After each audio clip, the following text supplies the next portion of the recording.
Welcome to the Chaos. I'm Jill Savage. Today is Friday, October 25th. The fight is on between Kamala Harris and Donald Trump for the Catholic vote. And in the swing state of Pennsylvania, both candidates have been sending postcards to Catholic voters and buying billboards to try and win them over. So here to discuss is Rob Eno. He's our Blaze media critic who is kindly filling in for Matthew Peterson. And Jack Posobiec. He's the senior editor for Human Events and a best-selling author. We'll get to that in just a second. But Jack, first of all, you've been on the ground in Pennsylvania. So what have you been doing to make sure that the Catholic vote is going to get out there and turn out for Donald Trump this time around? Well, Jill, thanks so much for having me on again. One of the things that I've been doing along with my brother in our home state of Pennsylvania is we have been going around to masses all over the state. So going to church, going to masses there from Pittsburgh to Scranton to Lancaster and Harrisburg to the Philadelphia area. And particularly, we're targeting the Latin masses. And we are going to the traditional Latin masses where you will find the more conservative Catholics, extremely high concentrations. Some of these masses where it's standing room only, people spilling out into the aisles.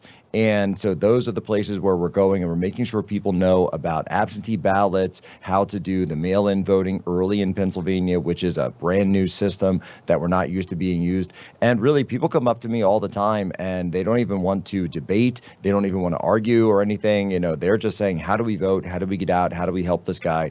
Because they really do view this as sort of existential for the Catholic faith, that when you go to the more conservative Catholics, they see the writing on the wall that Kamala Harris is full-on anti-Catholic. And while they may have particular issues with some of President Trump's stances and his policy platforms on abortion and IVF, the more existential question is that Kamala Harris is completely anti-Catholic. So yeah, we've been going around to those. They even went to the Polish Mass at the Polish National Shrine in Our Lady Czestochowa in Doylestown a couple of weeks ago. Nice. I grew up as a Catholic in Massachusetts, and growing up, Catholics tended to be more democratic, especially in a state like Massachusetts.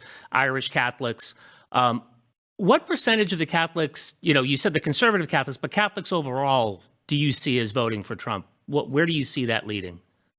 Well, yeah, right now, I mean, you're describing obviously the Kennedy legacy there that took place in the Northeast, Massachusetts. I mean, if you were a Democrat, and you were Irish, you're definitely going, or if you were Irish and Catholic, you're definitely going Democrat because of the Kennedys.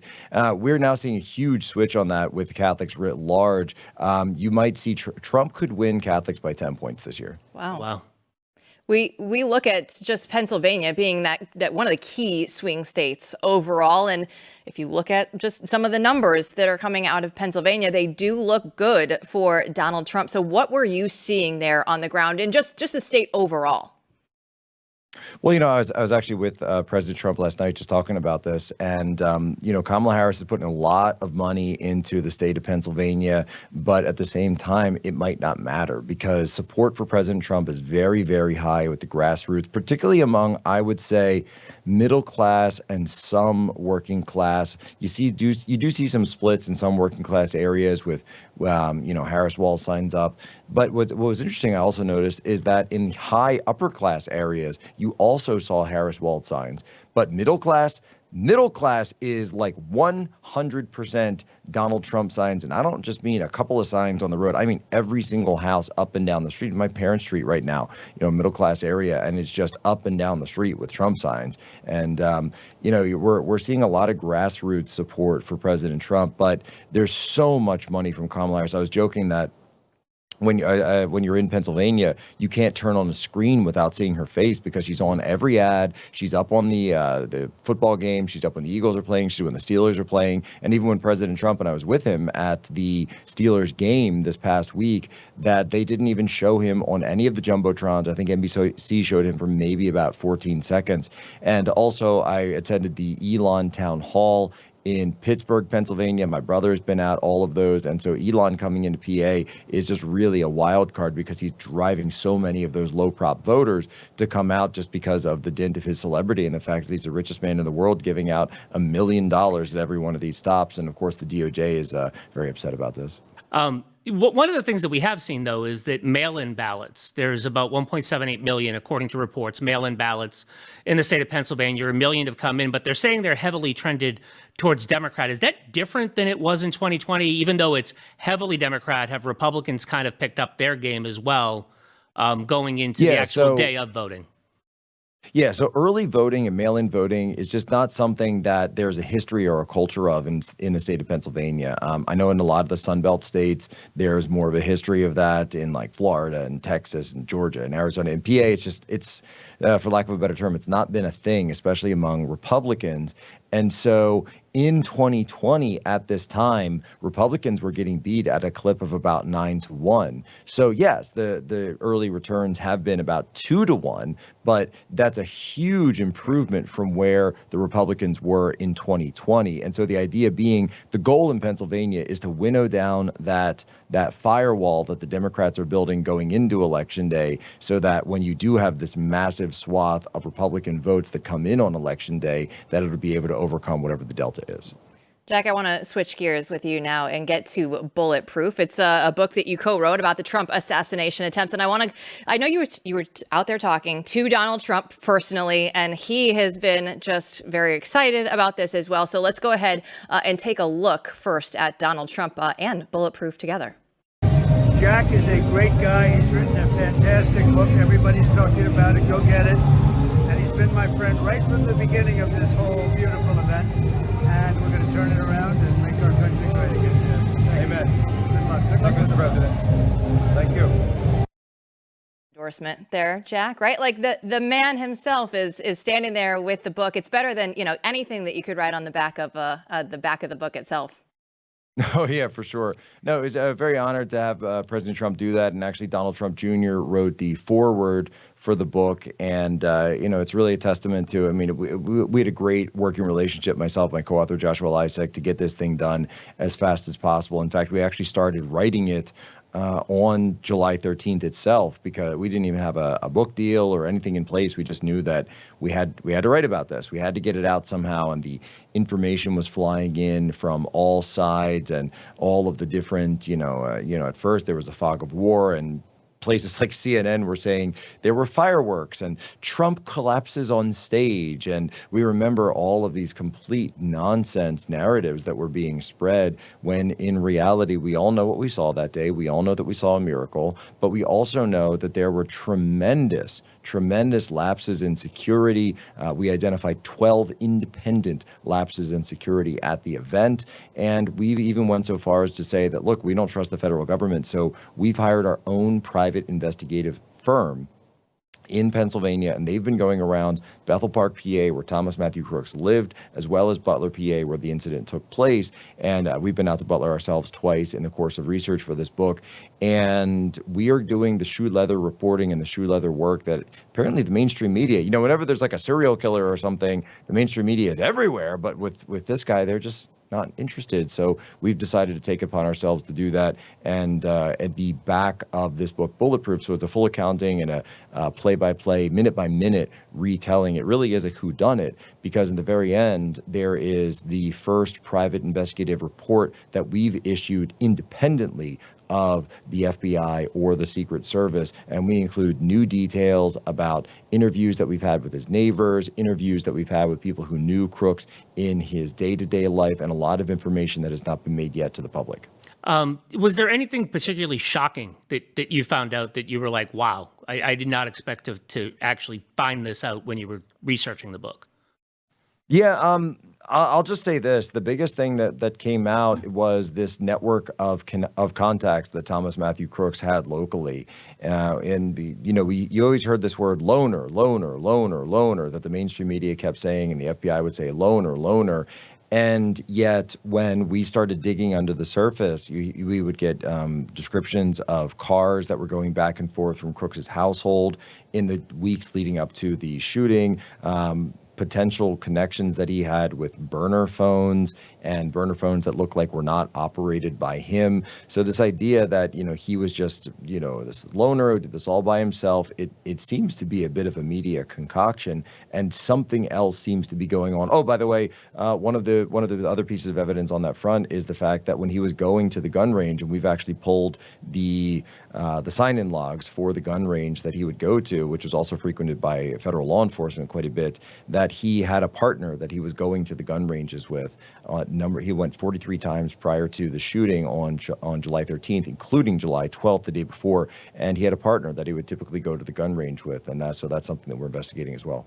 Well, Jack, last time we had you on, it was 8 weeks until the election. Now we are only 11 days away. So what's your final message for everybody out there?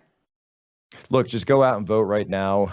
We have no idea what's going to happen on election day. We have no idea what's going to happen after election day. So get your vote in immediately. It's incumbent upon you to do this, and then also stay frosty. Just stay frosty, because we know what the momentum looks like right now. Things look very well. President Trump was in good spirits when I was with him last night, but at the same time, we all know that anything can happen, and we could potentially even see another black swan. Of all the black swans we've already seen this year, it is a potential for a black swan event to happen between now and not just election day, but inauguration day. Go out and vote. Pick up Bulletproof. Jack Posobiec, thanks so much for joining us. Thanks so much, Joe. The DOJ, J6, and treason. We'll tell you what this could mean for political persecutions in the United States coming up.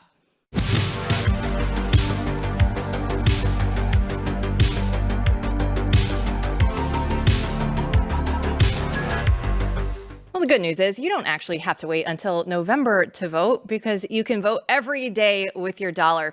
At goodranchers.com, you can make a powerful choice for American meat and supporting American agriculture and making your voice heard for transparency in our food. Good Ranchers sources all of their meat exclusively from American farms, which not only supports local ranchers, but you also ensure that you receive high-quality American-raised meat with no antibiotics or hormones or seed oils. And shopping at goodranchers.com, you're going to make a statement about the kind of values that you stand for: quality, hard work, dedication to the American tradition. And right now, Good Ranchers is having a presidential promo. So for a limited time, you can get an add-on for 4 years. And that means that when you subscribe to any of their boxes, you decide if you want extra chicken breast, ground beef, smoked bacon, or wild-caught salmon in your order for 4 years. It's the perfect way to ensure that you have high-quality American meat in your kitchen. And every cut is pre-trimmed and individually packed, which makes your life easier. There's no messy meal prep or wasted food because of poor storage packaging. Good Ranchers helps you get the most flavor and value out of every ounce of meat you buy. And in this economy, that matters so much right now. So don't miss out. Use my code Jill to claim this presidential promo worth over $1,200, and also claim $25 off your first box plus free express shipping, and bring 100% American meat to your family meals until 2028. It's goodranchers.com, code Jill. Goodranchers.com, American meat delivered. There's a court decision on a January 6th case that could end up going to the Supreme Court. Here to discuss is independent journalist Joe Hanneman. He's been working on several cases with Steve Baker for January 6th and Blaze News. So, Joe, what could this mean for multiple January 6th defendants? Well, this was the most frequently charged crime on January 6th. It's basically the equivalent of trespassing. It's entering and remaining in a restricted building or grounds, knowingly entering and remaining in a restricted building or grounds. And so one of the elements of this crime is that you knew it was restricted, and you knew the predicate of the statute was that the vice president or the president would be visiting that location temporarily. So this, this was widely used. And in this case, that went to the U.S. Court of Appeals. Coy Griffin, who was the founder of Cowboys for Trump, had said that the prosecutors had not proven those elements of the crime. And so he took it to the Court of Appeals. Now they voted 2-1 against him. But this has a lot of the same markings as the obstruction of an official proceeding case that went to the Supreme Court and was decided on last June. It just this is a statute that's been applied in a way that a lot of defense attorneys feel is not right, and assumed knowledge that people simply didn't have when they were walking up to the Capitol. Did he There's a lot of the did he even go into the Capitol building itself, or was he just on the grounds? Yeah, he went up the West Lawn and he went up to the inauguration stage. He never went in the building. He basically looked out over the crowd, did a little impromptu speech and a prayer using a bullhorn, and that was the extent of his January 6th experience. So it was fairly benign, but this was one of the first cases that the DOJ brought. So they put a lot of effort into this, and this is definitely not going to be the last that we hear of this case. I fully expect that they will appeal this to the Supreme Court.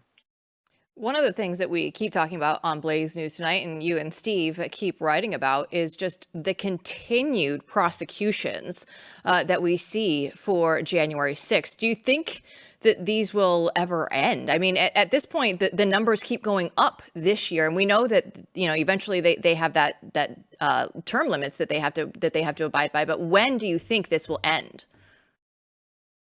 Well, I think it fully depends on the outcome of the election. There definitely has been an uptick recently, just in the past month or so, in arrests. The FBI has definitely been very active, and they had already increased their activity since the beginning of the year. So that they're heading for easily 2,000 people arrested before the statute of limitations runs out in early 2026. So it really is going to depend on the election. President Trump is reinstated, then I would expect this stuff will end. He has talked about issuing pardons, and I suspect that the entire way this was handled is going to get serious looking at by the Trump administration. Otherwise, it will probably continue until they run out of time. Right, Joe. So is Griffin the only person that has been prosecuted for just being on the grounds or being on that stage or something like that? Or is this a case that, if it made it to the Supreme Court, could affect a lot of cases like the obstruction of official proceedings case did? Yeah, I mean, it has the potential to affect a lot more. The obstruction case was about 355. Now, that was a felony. That was a 20-year felony that they were trying to apply to people. This is a misdemeanor, but it has been used against pretty much everybody that has had charges brought against them. It was the last report they put out, there were 1,417 people who had been charged with this crime. Wow. And interestingly, as this got into the Court of Appeals, the DOJ stopped reporting on the number of people that have been charged with that. In the past 2 months, they have not even reported that. I'm really not sure the reason for that, but it is by far the most widely used statute against January 6ers. Now, Joe, you've written another piece. You had talked about a Texas couple, the Middletons. They were sentenced for praying outside the Capitol on January 6th. So how did that couple describe their interactions with the police during the incident? Well, they were along the police barricades on the West Plaza, where a huge crowd had gathered. They were not part of the initial groups that breached the outer perimeter. That happened, easily 20 minutes before President Trump had even finished speaking over at the Ellipse. But they ended up along this very long set of bicycle racks that formed a police line. And, the police kept picking up and moving the barricades. They were trying to refashion the line, either to push people back a little further or to shore things up. And this was about 20 minutes before the entire line collapsed, and the crowds then moved up an entire level. But Mrs. Middleton, the police officer, got a hold of her scarf. She had a very long scarf on and was pulling on it. And she really felt like she was going to get choked, that her life was in danger. So she reached across, the barricade and was grabbing at the officer. And we've seen screenshots of that. It looks like she's trying to scratch the officer on the hand. So she reached across, and just before this, the prosecutors described this, that they were getting ready to throw their bodies against the police line. They said they were looking at each other and praying. They've been married for 34 years, and that they were praying. So an example where you can look at a piece of video and come to two wholly different conclusions, depending on the context of it all. Had they crossed the lines before the cop grabbed her scarf, or was that what brought part of her clothing or part of her body across the line? It was in response to the grab of the scarf. They had not crossed over the line of trying to breach. There was a lot of stuff going on around them. This was a time when incendiary grenades were being lobbed into the crowd by police. So there was a lot going on and a lot to be concerned about if you were standing there. But no, they had not and did not make any contact until the police picked up the barricade and pushed it out into the crowd where they were standing. Well, Joe, thanks so much for all of the updates. I know everybody here is always so thankful for the work that you do alongside with Steve Baker. So it's nice to get you on the show for once. So thanks for coming on. Thank you. When we come back, Chris Bedford will weigh in on whether or not we get any pre-election surprises. Just ahead.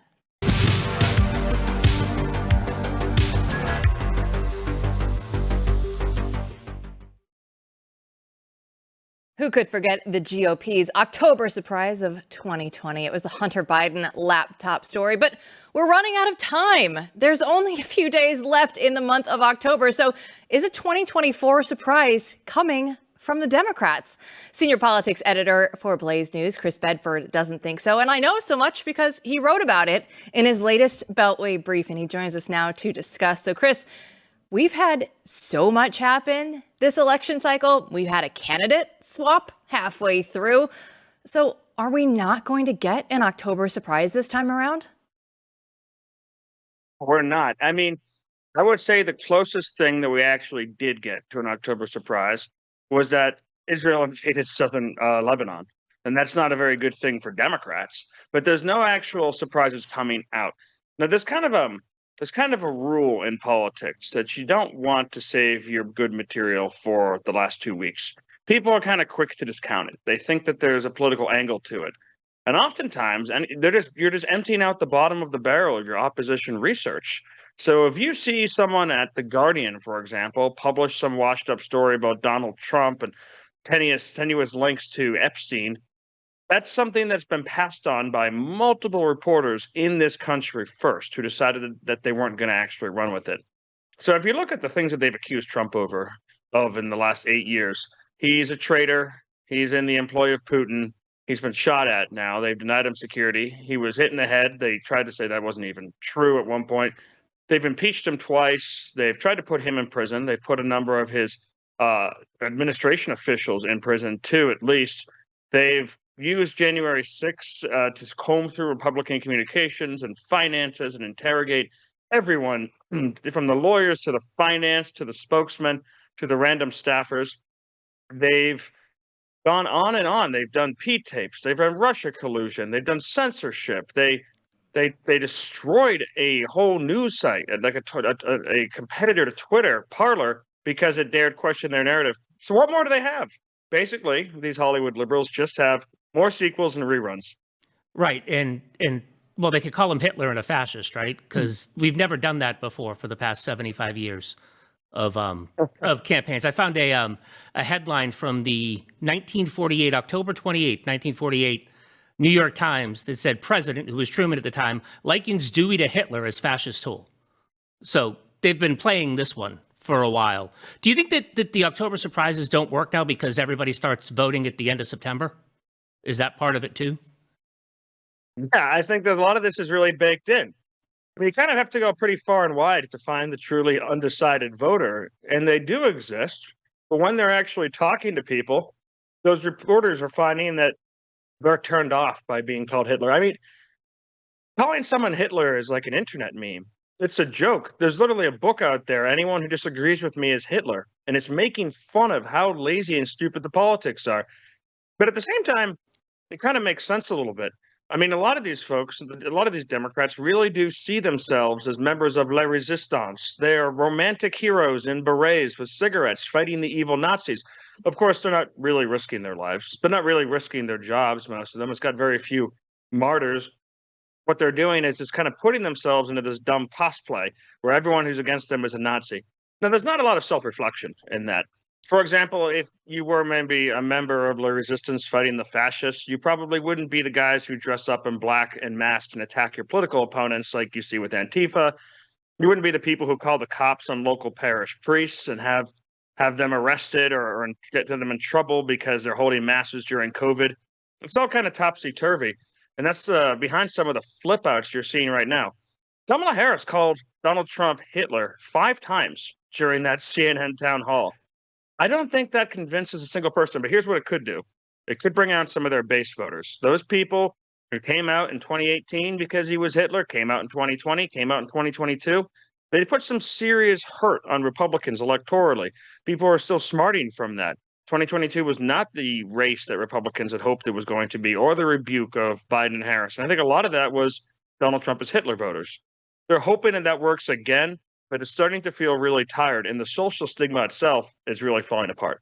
Well, Bedford, I'm listening to you talk there and going through that whole laundry list of things, and you listen to all of the things that they've tried to do to Donald Trump in your answer before. And I just think, man, if you're working at like the Babylon Bee, right, our friends over there right now, like it's really difficult time to make up things that aren't actually going to be as good as the headlines that we have on this show or others. But I all that to say, do you think that the voters have been desensitized this time around, especially with this election cycle? I mean, how could you not be? It's impossible not to be. The last time, I mean, basically it's been nonstop television coverage and outrage in this country since at least 9/11. I mean, the people, what follows those sorts of things is a general malaise and exhaustion. Anger takes a lot of energy. Being upset all the time takes a lot of energy. And there's a lot being directed to it. You see that in the left-wing students. You see that in the outrage. You see that. Here was one actually good Babylon Bee headline that I saw, which was that a big cure for carrying a huge amount about Hamas is having your first child. That will really change your political perspective because suddenly something actually matters. Yes. There's something to really work on there. And that changes politics. It changes people. But it's true. And you've heard it from people like Bill Maher, who I think is more reasonable, a hardcore leftist, and some of his colleagues, saying, I simply do not have the energy to be outraged again. Donald Trump was sold to me as Hitler. Well, he left power, and then he came back, and he's running again.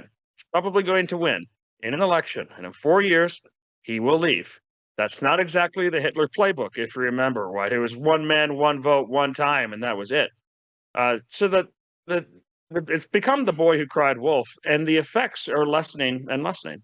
Yeah, and I mean, you alluded to it. I think there was a polling, in Pennsylvania that showed that those swing voters that you're talking about, when she called him Hitler, were more likely to vote for Trump, which is, counterintuitive. But are there any other polling, anything else that you're seeing? I mean, we're seeing the polling go towards Trump in general, and this stuff isn't working. Are you seeing anything else that would indicate that? Well, yeah. I mean, I've got my Beltway brief coming out tomorrow about this, so I don't want to spoil it too much. But you can see a little bit in the absolute flip out on the LA Times staff and the Washington Post staff over their editorial decisions to not have a presidential endorsement. It's not like anyone had any question over who these papers back and who their editorial boards back. But as the press has continued, the more they've pushed, the more they've called him Hitler, the more they've called him a fascist, the more they've blamed COVID deaths on him, the more they've blamed everything on him, the less it's worked. The rhetoric has not tamped down once in 8 years. I mean, Kamala Harris was still running like he was an incumbent in her interview. She had to go back and forth there with the 60 Minutes interviewer. And at the same time as all that negative coverage has continued, his approval rating has continued to rise And the press's approval rating has continued to fall, and they just don't even see it. They don't get it. No one's listening anymore. They're just talking to each other. And I really don't think, and I know a lot of very self-obsessed people. We're in D.C. It's politics. It's congressmen and senators are, generally speaking, very strange, self-obsessed people. But none of them beat the American press corps. Well, speaking of self-obsessed people, let's go to Mitch McConnell. Let's talk about some senators. Rick Scott and Mitch McConnell are having it out because we're just a couple of weeks away from the election. And McConnell has a biography coming out where he says that the MAGA movement is completely wrong. So I look at this and I say, okay, why is McConnell actually going through and saying this right now so close to the election? It's his last gasp. It's his legacy. It's his play. There are very few people in Washington who gain actual leadership positions and end up becoming more conservative over time. We've written about this a lot. We've talked about this. Mitch McConnell, more than a leader of the Republicans, is a leader of the Mitch McConnell party.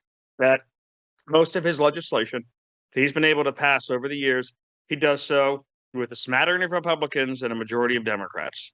Democrats allow him to do his things and to take care of his needs and pass the things that he wants because they don't really run in opposition to what Democrats want. They don't really care. And he delivers the votes to get the Democrat agenda done. And that's not always the case. He cares about judges. He cares about stopping campaign finance reform. I don't think that's a necessarily conservative issue. That's something that he thinks is a Republican issue.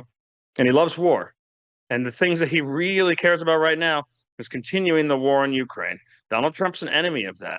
Mitch McConnell has been someone who for a long time fights conservatives, for a long time fights Republicans. But in the past, when he was younger, he hid it. He never took a press conference. Remember in 2016, Paul Ryan would basically trip once a day and give a press conference bashing Trump? Mitch McConnell didn't like Trump either in 2016, but he stayed in the shadows. He didn't say anything. And when reporters tried to harass him, his staff would threaten them and say, if you ever want access to the leader again, you will leave him alone on this issue. So he only speaks when he wants to. Now he's nearing retirement. He wants to speak, and he's finally coming out in the open as who he is, a uniparty leader who is against Republicans and against MAGA. And it's been sad to see. We've had Rebecca, our new Capitol Hill reporter, calling people who want to be the next Republican leader.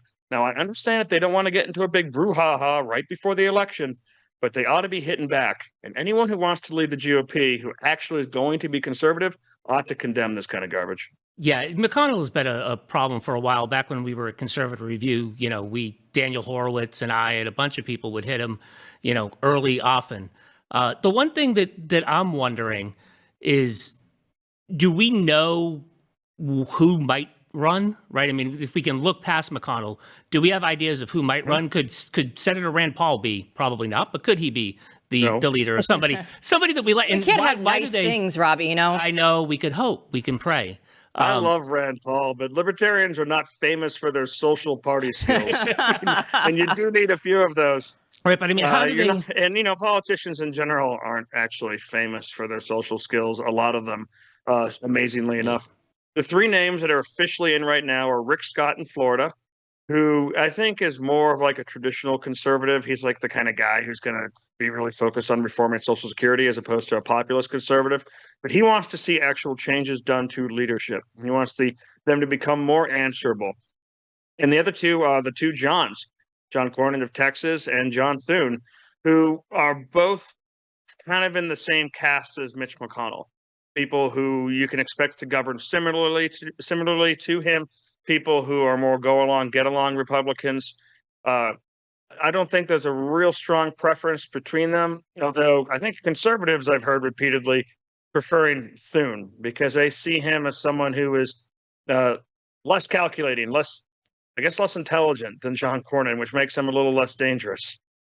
I don't know how to even react to that, Bedford. I think that's going to be my downer for the weekend. And I'm just going to go back to all of the times where we said, hey, Trump's leading the polls and everything's going to be well, because that's what I need, Chris. That's true. To get through the weekend. We're gonna end on a high note. And this evening, I'm going to my kid's trunk or treat. I'm wearing a blonde wig, a MAGA hat, and a long tie. There it is. Absolutely. Is this the last time we see you? Because it's in D.C.? Oh yeah, I'll send you some shots. Bedford, you've totally redeemed yourself. We'll take a look at all these photos. They better be up online somewhere. I need to see this. But have a good one. You too. See you on Monday. A children's video game could be a playground for predators. We'll tell you how to protect your kids just ahead.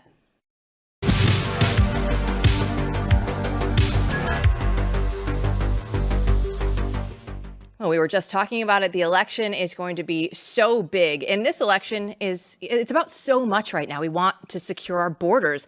We want to make sure that our communities are protected. And if a disaster hits like they did in North Carolina, we want to know that we have a government that is actually going to show up for its people. So what we need you to do is, first and foremost, go vote on election day. But then on election night, you're going to want to be a member of BlazeTV, so you can come join me and everybody else here at BlazeTV for our coverage of the 2024 presidential elections, because we know we're at a crossroads right now, and the future of our nation is being decided in real time. And this is your chance to be a part of something amazing. This election night, BlazeTV, we're going to have boots on the ground all across the country, and correspondents will be delivering the pulse of the night straight from where the action is happening. All you have to do is subscribe, and you can experience this pivotal night with us here at BlazeTV, because we speak the truth. There's not going to be any spin, any filters.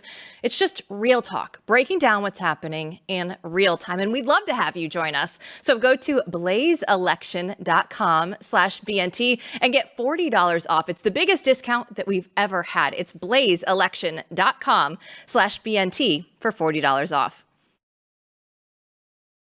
Researchers have found a massive threat of child predators on Roblox. It's an app that allows users to program and play games created by their community. And there's around 56% of its user base that's under 16 years old. And many of these people are exposed to grooming, explicit images, violent content, and what researchers are categorizing as extremely abusive language. So here to break it all down is Peter Gietl. He's the managing editor for Return and Frontier magazine as well, and Blaze reporter Andrew Chapados, who wrote about this for theblaze.com. So Andrew, let's start with you on this one. How are predators contacting the kids in these games?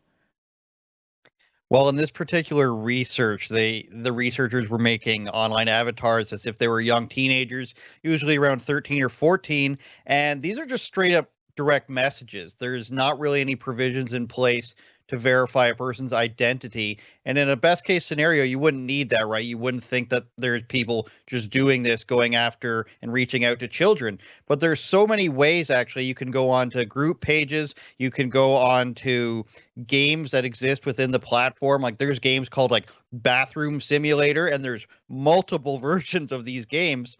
And for these games, they have community pages where there's a lot of really weird stuff being written. I think some of these groups got taken down between the publication of this article and now, but some of them, as I look off to the page, were saying like, add me if you want to obey me, femboys, add me here, I do role play, all these weird messages. And you can see these without even logging in. So these just exist in the public space.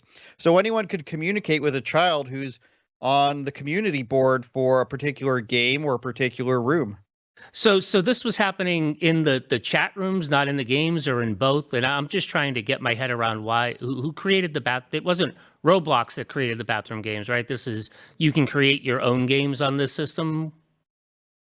Right. You can just create your own games for anyone to see, and then the game will have its own page on the website.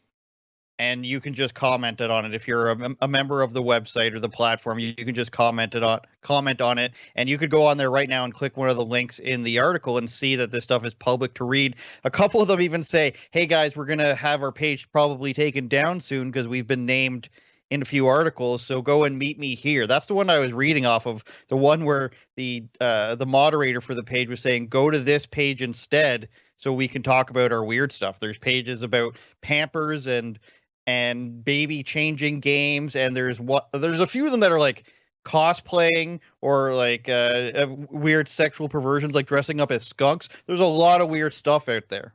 So Peter, are there actually cases where the kids are meeting up with these predators in real life? Yeah, unfortunately, through the Hindenburg reporting and then Andrew's reporting on this, that has happened a few times, unfortunately. And I mean, I think it goes to show that it really, I mean, it's not an easy answer, but the impetus has to be on parents to take control. And you can't just rely on the government or Roblox or these giant companies to protect your children. You really have to take a more active role in what content they're consuming, where they're going online. Do they have any sort of moderation on any of these groups, or is this like, Craigslist pre like 2020 where anything could go and anybody could go and see it? I mean, it just seems like if this stuff's happening, that there's no moderation, that there's these are adult chat rooms, these are not adult chat rooms. Have they put any of that in? I think Andrew could probably speak to this more knowledgeably, but it's very hard to, the internet and these places are so large and there's so many users, to police it completely is very difficult. But what did your research find, Andrew? Well, speaking on how large it is, I think it was 56 million of their user base would be under 18. That's an entire country, or a few countries maybe. But, people can go around these rules quite easily. They can just say that they're an adult when they sign up, self-identify. But they do have stuff in place. Like, I was speaking to a guy I know who runs a video game store. And I said, I've been doing this research on Roblox. You should watch out if your kids play this. And he's like, I know it happens all the time on so many different platforms. So I think I cited different articles at the beginning of this story where it's happening on Snapchat, it's happening on Discord, it's happening on other video games. What's the other popular one that I'm thinking of? That would be Fortnite. So it's happening everywhere. And so even though Roblox puts in these markers, these things to cordon off children, like you can block them, you can make it so that only your friends that you've added can speak to you. They actually do a decent amount of stuff to stop it, but where people are pointing to a lack of security is in the verification process. And with that comes a difficult argument is, do you want people to have to give up ID or something to sign up for a platform? Just like people have argued on X and other social media platforms, do you want to require it as something that people need to get on there? For a child, maybe you need parental permission, but children are going on and self-identifying as 18-year-olds, and on these pages where people are making games, they just make it completely open to the public, so anybody of any age can comment on that or see it. Well, we know the metaverse is just a crazy place out there. And if you're a child, you don't know the difference a lot of times between somebody that's trying to, groom you and somebody that's just actually trying to go out there and, like a classmate, be your friend. But what can be done then if we look at this overall for just children's safety online and when they're looking at it, besides just the parents looking at the device every single time they log on? Well, I guess you could go ahead, Peter. Sorry. Well, sorry, I didn't mean to interrupt you, Andrew. I wanted to give, if you indulge me, a shameless plug of, I really think Andrew did a really great job investigating this, and there's a lot of really great stories on return right now around tech. And part of what our goal and mission is around that is to showcase the good and bad of technology, and showcase tech and corporations and companies that are actually fighting on your behalf, trying to make your kids safer, not just mining your data as, an animal to harvest you. And I think that there's a lot of research parents have to do of paying attention of where they're going, putting on the right safeguards, and being vigilant with what your kids are consuming. Andrew, we'll give you the last word here. Well, I think as time has shown that people who are marketing things like video games or whatever their product is, children have been a tough person to get as customers. So I don't think they're just going to give up marketing to children, even though my solution would be like, hey, a lot of these social media platforms, children don't really need them. You can play video games offline. You don't have to have any interaction with anybody at all if you want to play these things. And you don't need to have this open-ended source of contact with adults. I don't think they're going to go for that, but I think there needs to be some sort of process if you need to verify your age at the very least some way and get the parents involved in the sign-up process. It's tough to say that we should just make them have ID. I don't think children don't have ID, but I think a gigantic corporation like Roblox and Fortnite, they are forced by parents to put in some safeguards, and there's always going to be work to be done, and there's always going to be creepy people who want to meet with people offline. To finish up, there's a few cases in there where they're saying, hey, we'll give you the in-game Robux, the dollars, the currency they use in the game, if you send me this or that, and that's really disgusting. And you can't really account for those people who are trying to find ways to get to your child, but we should still try to stop them. I just think this is ongoing work that these companies will have to do. Well, like Peter said, there's good parts and bad parts to technology. And you know what? Kids can always just go outside and play outdoors for a little while, too. Put the iPads down, kids, and go play outside. Thanks so much for joining us, you guys. Thank you. When we come back, we'll be wrapping up the show right after this. Don't go anywhere.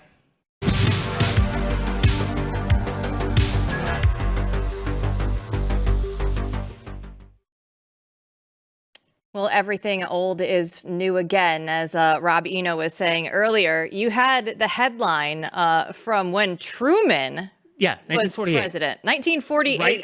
Right after he dropped the nuclear bomb. Trump is Hitler is this time around, but they were trying to do it even back then. Yeah, to Dewey. It said that President likens Dewey to Hitler as fascist tools, says when bigots, profiteers get control of country, they select frontman to rule dictatorship. Boy, that sounds an awful lot like the same. I mean, they called Reagan Hitler. They called Romney Hitler, for God's sakes, whom they love now. That this is just the same thing, this is the same playbook that they have tried for 75 years. And I'm sure they were calling other Republicans, whatever the dictator of the day was. It's an interesting, and then it just doesn't work, right? Because we see the enthusiasm. Well, we see the enthusiasm. Jack Posobiec was on the show talking about the enthusiasm that he was personally seeing on the ground in Pennsylvania, which is going to come down to one of the biggest swing states that we have this time. Right. And you're seeing it not just in Pennsylvania. Right? I mean, the last time that they polled New Hampshire before this past week was at the end of September. And that race has tightened to within 3 points. I mean, you're seeing it across the country. The map that we're seeing now, states that they were saying that Trump could never win, Minnesota, Wisconsin, New Hampshire, New Mexico, Virginia, might actually be coming into play. Now, they might mess with us. They probably will try. But you know what? I'm going to take the enthusiasm throughout the weekend, and I'm going to have a good weekend because Mercury One is going to have their gala right here at Blaze Studios tomorrow night. So I'm going to be emceeing that along with Doug Osmond, and I'm very excited to go be a part of that and help raise some money for a good cause. Rob, what do you have coming up this weekend? I'm going to watch the New England Patriots lose again, but I can't be too sad. I mean, we have 6 rings in 20 years, so I can't be ridiculously sad, but I go out every weekend with a group of Patriots fans and we commiserate together. 6 rings. How many losses already this season? 6. See, when you said 6, it's my brain went to what, 1 and 6? 1 and 6. It's horrible. It's great. It's actually worse than the 90s when they were horrible. Well, best of luck to you. Thank you. We'll break it all down for you back here on Monday night. Have a great weekend, everybody.